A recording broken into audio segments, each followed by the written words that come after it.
Good morning, San Francisco. Welcome to Free Talk SF, your destination for independence, freedom, and empathy for all people in San Francisco. My name is Steven Zeiler. Today is Tuesday, August 4th, 2015, and we are talking about independence, empathy, and freedom. And I finally got this show on Google Hangouts, so this is live, joining me live, so anyone can call in. And today I wanted to talk about last night's San Francisco Bitcoin Devs Meetup. I learned a lot about the issues Bitcoin was facing a few weeks ago and the big attack on July 4th. I also want to ramble a little bit about about government housing, government transportation in San Francisco. And so yeah, last night the San Francisco Bitcoin Devs Meetup happened. It's down on 3rd Street and Market Street. It's been in this one kind of co-working space with a bunch of different companies. And last night it was a talk presented by BlockCypher.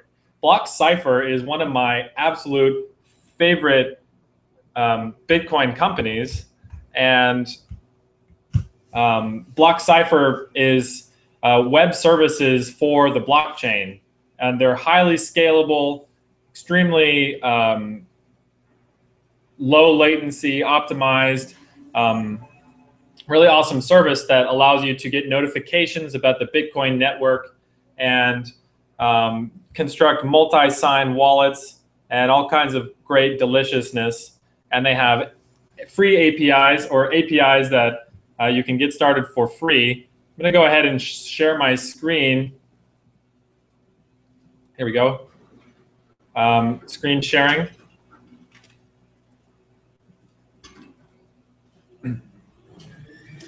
Okay, so here's BlockCypher, and it's a really great service. They give you webhooks. Webhooks is really useful when you can register for webhooks, and whenever you get a payment to your Bitcoin address, or you can register tons of Bitcoin addresses, and they will send you payments via webhooks.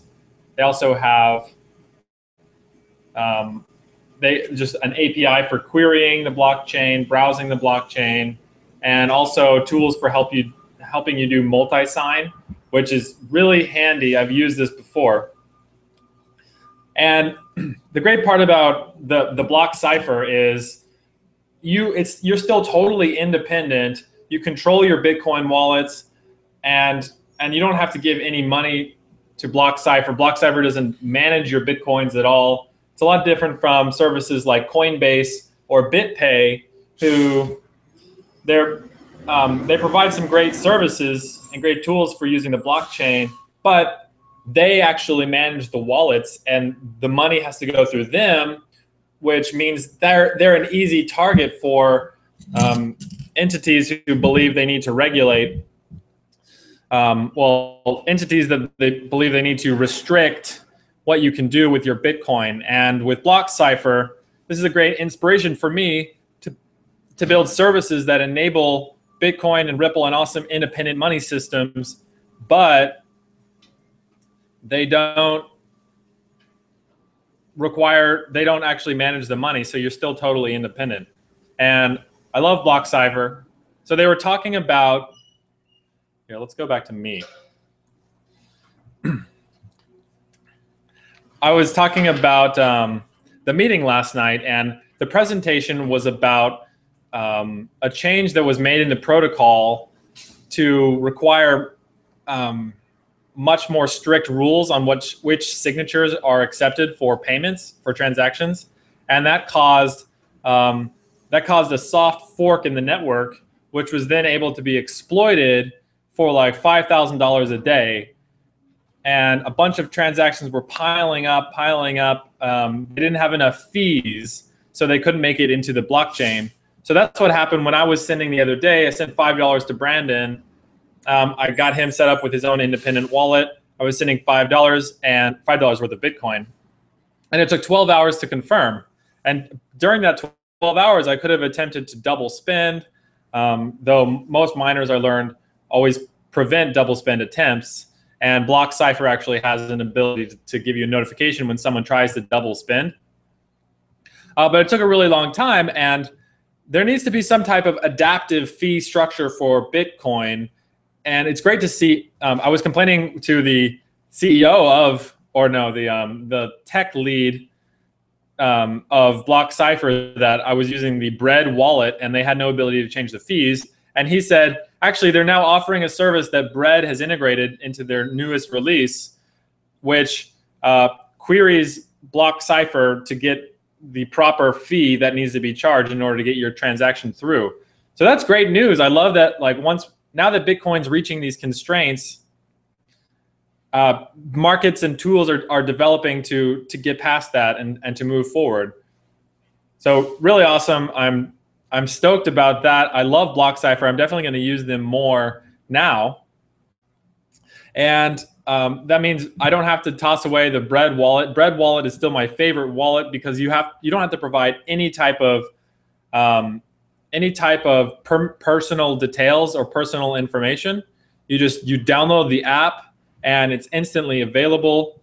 You get a QR code instantly. So if I may, I'll show you the Bread wallet.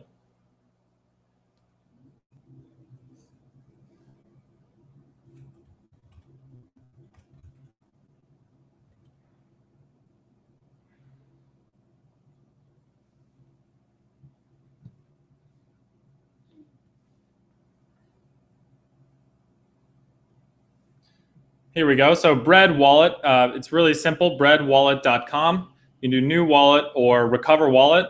This is an open source wallet, so it's free, speaking of freedom. And I like to think that this wallet is an incredibly empathetic wallet because, anyone can use it without having to go through any rigorous processes. They download it and it's instantly they can get Bitcoin. So anyone in the world who has an iPhone can get this Bread wallet. It's awesome and it's open source. So please check out that Bread wallet. Okay, back to me. By the way, Free Talk SF is brought to you by the BIPCOT No-Gov license. You can find more information at bipcot.org. This broadcast is available. It's free for anyone in the world to use and reuse except government agents. So if you are a government agent, you have to turn this off now. And you also have to forget everything that I said because you're not licensed to reuse this product. So that's bipcot.org for more information if you would like to include that in your own software projects.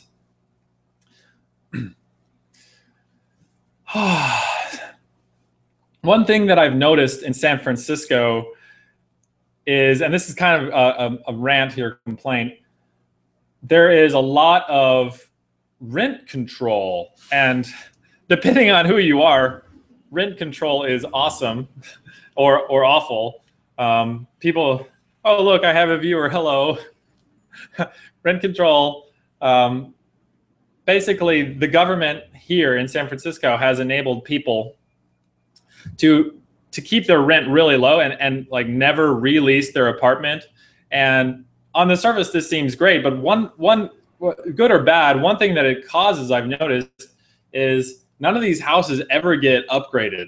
Like all this stuff, I mean, there's so much wealth around here, but because they can't charge more for rent, they never actually upgrade the amenities. Oh, I have 2 viewers. Hello. They can't upgrade the amenities like the bathtubs and the kitchens and stuff. And there's not much competition for better apartments. And this is kind of sad, you know, the government interfering. I think I want this whole place to be much nicer and much cleaner. And and the government is always coming in and enforcing monopolies and things. Like, for instance, they have a monopoly on trash collection. And I don't know about you, but why are we still living with trash cans like in our house, like right outside? So gross, so full of disgusting bacteria and gross things, flies, bugs, and there's like trash right there. We need like hyper tubes to take the trash away immediately. But that's not an option with the government. They're gonna make us pay them for their basically crappy service, and we won't have the money to buy our own trash chutes and build our own infrastructure. So that's one thing I would love to see. Like the government trains, they're so pathetic. Like, first of all, they say they're supposed to charge. Now, if they had a person sitting there like taking tickets, they would be making so much more money, and they would be able to maintain the trains better and whatnot. But they don't. No one really. Yeah, fucking rent control. Am I right? These trains, like, no one takes money, so they don't have to pay, and then the trains just don't show up all the time. Like, I just sat in the train station for 45 minutes the other day. Train never showed up. The schedule was like train in 15 minutes, train in 5 minutes, train in 0 minutes. No train, no train. Train in 12 minutes now. Still didn't come. And government transportation. So I'm gonna use the private transportation more. I can't wait for the robots, the robot Uber cars. They're coming. If you didn't know, Google has invested $300 million in Uber in order to develop a fleet of robot cars. So I'm pretty ready for that. Oh man, is there any way that I can have a caller on? Actually, I probably don't even know how to get a caller on, but I have some live viewers. So hello, love you guys. There's a chat if you want to say anything. So yesterday, more about Bitcoin. I'm of course obsessed with Bitcoin. Yesterday, I talked to the juice shop across from Ripple Labs, and I'm pretty sure they're going to take Bitcoin. So my next step, I'm going to take them some propaganda, and I'm going to talk to them more. I don't think they've ever seen a Bitcoin payment happen, so I am going to get them the bread wallet and send them Bitcoin. And I think that will go a long way. I'll try to get the cashier, a couple pretty women, and there was one guy with a beard. He was cool. They put me in touch with the CEO of the company, and I emailed him, but I'm not going to wait. I'm going to go ahead and talk to those people first. Well, thanks everyone for listening. I have my independent grow shop here, where my I guess farm. I've actually started to get some sprouts, so that's pretty exciting. We got some tiny sprouts. I'll post more on that, but independently growing food, really excited about that. Hopefully we can expand it more. I want to connect a whole network of people that are growing food in San Francisco, and I will be selling this, but not for fiat currency. So get you some Ripple coin or some Bitcoin, and I will gladly sell you my local organic grown in Haight-Ashbury greens, microgreens. So that's super exciting. So I don't know how Jill feels about the pump running right next to her room all the time. It's on a timer though, so I'll figure it out. All right, I wanted to order a Lamasu Bitcoin ATM, and unfortunately, there's this kind of contract that you have to sign that says that you agree basically to be regulated by the state and federal regulations on money transmission. And these actually aren't, I've looked into it, they're not real laws. These money transmission laws are only apply to businesses who agree that they apply to them. And so this contract here says, like, it's tricky, but basically what it says is, I agree that these rules apply to me. And these are like private rules from regulators. So I can't get it. I can't, well, I guess I could fill out the form and be honest and say, no, no, these money transmission rules don't apply to me.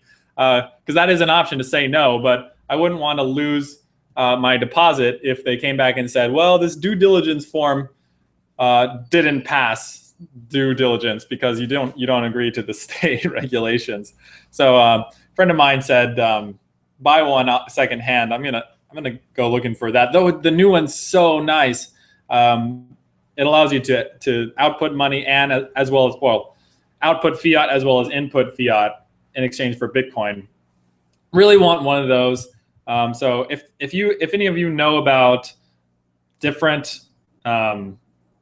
better Bitcoin ATMs or places to find used Bitcoin ATMs like Lamasu, please send me a message at showtips@freetalksf.com.